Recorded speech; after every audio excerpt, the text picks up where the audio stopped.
অনেকগুলো দাবি নিয়ে আজকে আপনাদের এই প্রতিবাদ সভা আপনারা করেছেন, এখানে সম্মিলিত হয়েছেন। কতগুলো সংগঠন আজকে একসাথে আসেন? এখানে মূলত তৃণমূল কংগ্রেসই একাই আমরা একটি আন্দোলন হয়েছি, কারণ অন্য যারা সিটি যারা আছে বামপন্থী সংগঠন তারা স্ট্রাইকে গিয়েছে। যেহেতু আমরা রাজ্যে মমতা ব্যানার্জির আমাদের সরকার ঘোষণা করেছে যে এই রাজ্যে একটি শ্রম দিবস নষ্ট করা যাবে না, সেই মেনে নিয়ে বিরোধী করে আমরা এই প্রতিবাদ দিবসে পালন করছি। আজকে যে মূলত প্রতিবাদটা শ্রমকোড নিয়ে, যদি বিস্তারিত আমাদেরকে বলো। যেটা মিটিংয়ে বললাম, শ্রমকোডের মেন জিনিসটা হচ্ছে যে আমাদের আর ফিক্স 8 ঘন্টার ডিউটিটা কনফার্ম থাকবে না। ম্যানেজমেন্ট যা মনে করবে 8 ঘন্টার জায়গায় 12 ঘন্টা করতে পারে, 14 ঘন্টা করতে পারে, 16 ঘন্টা করতে পারে।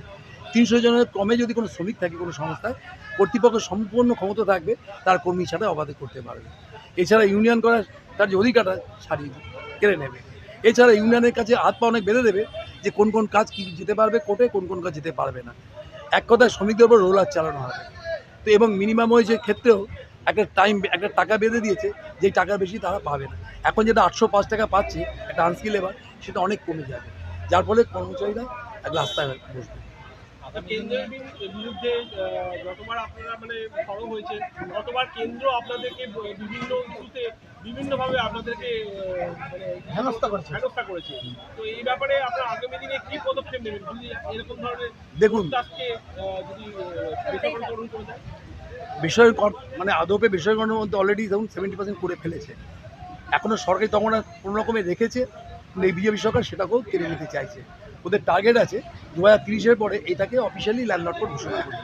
কারণ যদি পার্মানেন্ট সংস্থার শ্রমিক না থাকে, পার্মানেন্ট রিক্রুটমেন্ট না হয়, তাহলে সেখানে একসময় 50,000 শ্রমিক কর্মচারী এখন নেমে এসেছে মাত্র আপনার 1100-1300-তে, কলকাতা হলদিয়া মিলে।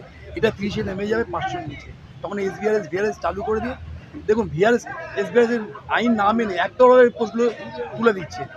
সিআরএসের মাধ্যমে, কম্পালসারি রিটায়ারমেন্ট স্কিমের মাধ্যমে শ্রমিক কর্মচারী তাড়িয়ে দিচ্ছে। এইভাবে কর্মী সংগঠনের নামে ম্যানেজমেন্ট যাচ্ছে তাই কেন্দ্রীয় সরকার নিজে করছে এবং একভাবে সমস্ত কিছু বিক্রি করে দিচ্ছে।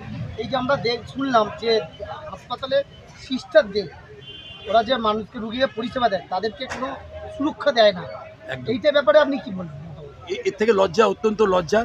করোনার সময় যখন নাকি বিভিন্ন প্রাইভেট নার্সিংহোমগুলি, প্রাইভেট হাসপাতালগুলি আপনারা দেখেছেন 6 লাখ থেকে 14 লাখ অবধি তারা বাজেট ধরে দিয়েছিলেন।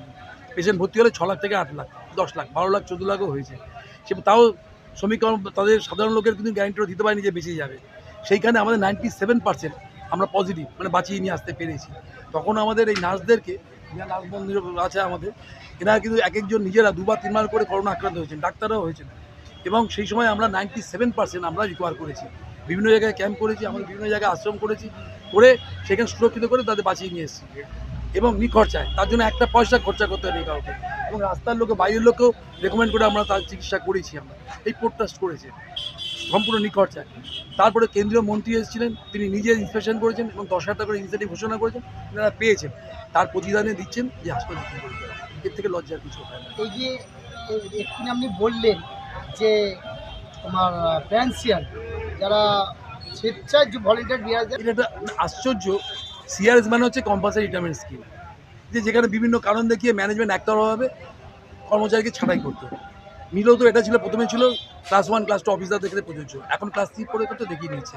কীভাবে বলছে বিভিন্ন কাজে এই কাজ ঠিক মতো করে না, অনিয়মিত অফিসার আছে, এই পারফরমেন্স সন্তুষ্ট পাঠিয়ে দেয়, তাড়িয়ে দিত। কম্পালসারি রিটায়ারমেন্ট স্কিম ছিল।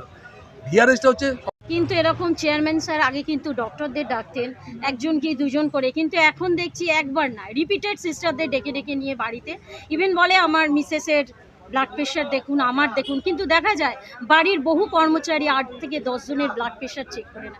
কিন্তু আমার এখানে একটা প্রশ্ন, আমরা খুব লিমিটেড স্টাফ, কিন্তু আমাদের এরকম জায়গায় আমাদের বহু পেশেন্ট, সেখান থেকেও চেয়ারম্যানের ভয়তে দিতে হবে, উনি আমাদের একটা রেসপেক্টেড পারসন না, সেই জন্য আমাদের কী করতে, আমরা নিজেরা সবাই মিলিতভাবে চেষ্টা করি ওনার বাড়িতে একজন করে পাঠানোর জন্য।